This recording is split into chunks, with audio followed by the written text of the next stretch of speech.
Today I'm going to show you how to hardwire your doorbell. Right now it's on battery because we couldn't get the power to come out to the couple wires here. Okay, everything's working fine. We recharged the battery probably like not too long ago, but right now it's like battery is like 24%. So let me show you how without drilling anything. I went ahead and bought this 24-volt power adapter from Amazon. I put a link at the description. I think I pay maybe less than $20. This is what it looks like. The wire is pretty long here. Let me show you how I connect it. Here's my inside my house. Here's my door chime box, if you have this. And basically, this is the adapter wire. And I basically connect a couple wires or join them together here. I'm gonna put a little nut here later. I don't have the right size.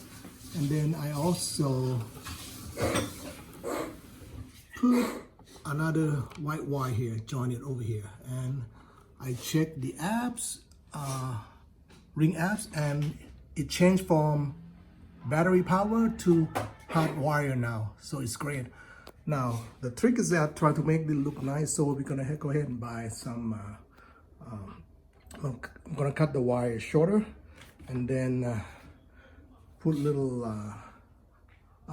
PVC small tube to hide the wire, something like that, maybe smaller to make it look a little nicer.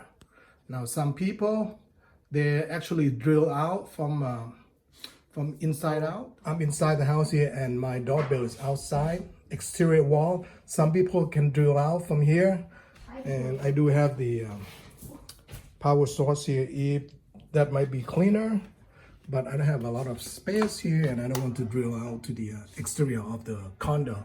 Or I guess you can go up, but still you're gonna see some wire. So regardless, so now when you go to check your Ring Doorbell device health, you will see hot wire right here on top instead of battery power. That's how you can tell. Thanks for watching.